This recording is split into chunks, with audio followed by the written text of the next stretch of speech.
প্রিয় বন্ধুগণ, আজকে কথা বলবো আমাদের ইউটিউব চ্যানেলে যখন কপিরাইট স্ট্রাইক আসে তখন সেই কপিরাইট স্ট্রাইক আমাদের চ্যানেলে কিভাবে আসে। যখন একটা স্ট্রাইক আমাদের চ্যানেলে আসে, সেই স্ট্রাইক সেটা কি ইউটিউব আমাদেরকে নিজে থেকে দেয়, নাকি যার ভিডিও আমরা কপি করেছি সেই ভিডিওর ওনার আমাদেরকে স্ট্রাইক দেয়। তো এই বিষয়ে এখন আপনাদের সাথে শেয়ার করব। তারপর আরও একটি বিষয় আপনাদের সাথে শেয়ার করব, সেটা হলো যে আমাদের চ্যানেলে যখন কপিরাইট স্ট্রাইক আসে তখন সেটা আমরা কিভাবে তিনটি পদ্ধতির মাধ্যমে আমাদের চ্যানেল থেকে কপিরাইট স্ট্রাইক রিমুভ করতে পারবো।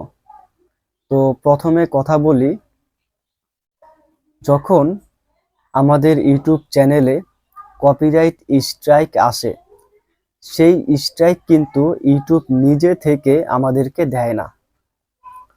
আমরা যখন অন্যের কোনো ভিডিও বা অন্যের কোনো মিউজিক আমাদের চ্যানেলে ছাড়ি, আপলোড করি, আমাদের ভিডিওতে অন্যের কোনো মিউজিক ব্যবহার করি বা অন্যের ভিডিও যদি আমরা আমাদের চ্যানেলে আপলোড করি, তখন ইউটিউবের অ্যালগরিদম যদি সেটা ধরতে পারে, ইউটিউবের অ্যালগরিদম যদি এটা ধরে নেয় যে আমরা অন্যের মিউজিক, অন্যের ভিডিও ব্যবহার করেছি, তখন ইউটিউব যেটা করে সেটা হলো যে ওই ভিডিও বা ওই মিউজিকের যে ওনার আছে, আসল মালিক আছে, তো তার কাছে একটা নোটিফিকেশন ইউটিউব থেকে পাঠানো হয়।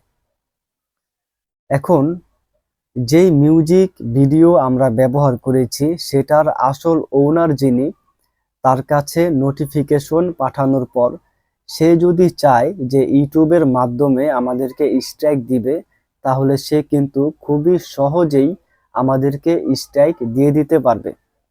আর এভাবেই কিন্তু আমাদের চ্যানেলে স্ট্রাইক আসে।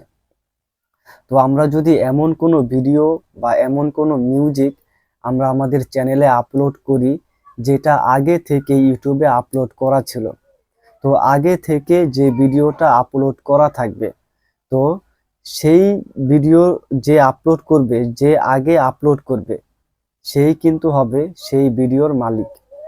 তো আমরা যদি এমন কোনো ভিডিও, এমন কোনো মিউজিক আপলোড করি যেটা আগে থেকে ইউটিউবে আপলোড করা ছিল, আর ইউটিউবের অ্যালগরিদম যদি এটা ধরে নেয় যে আমরা কপি কোনো ভিডিও মিউজিক আপলোড করেছি, এমন কোনো ভিডিও মিউজিক আপলোড করেছি যেটা আগে থেকে ইউটিউবে আপলোড করা ছিল, তো এটা ধরার পর কিন্তু ইউটিউব নিজে থেকে আমাদেরকে স্ট্রাইক দিবে না।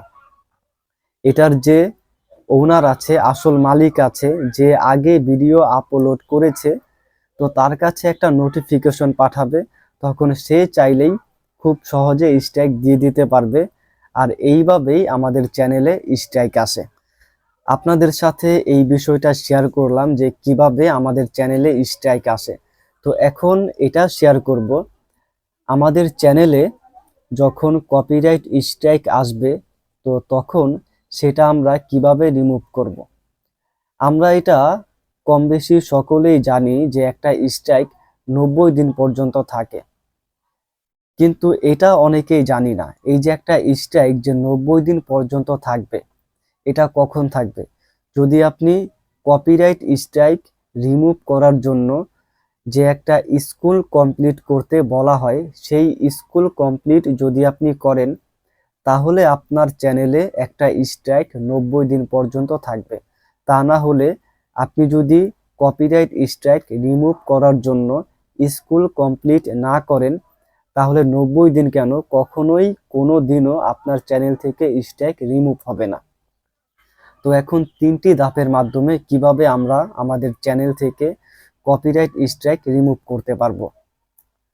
প্রথমত, আমরা যদি আমাদের ব্রাউজারে যাই, ক্রোম ব্রাউজার বা গুগল ব্রাউজার, সেখানে গিয়ে যখন আমরা দেখব উপরে কপিরাইট স্ট্রাইক দেওয়া আছে, তো সেই স্ট্রাইকের উপর যদি আমরা ক্লিক করি, তাহলে আমাদের সামনে প্রথমে দুইটা অপশন আসে।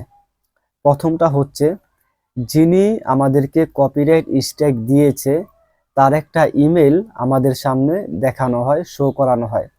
তো আমরা চাইলে ওই ইমেইলে ওই ব্যক্তির কাছে রিকোয়েস্ট পাঠাতে পারি যিনি আমাদেরকে কপিরাইট স্ট্রাইক দিয়েছে।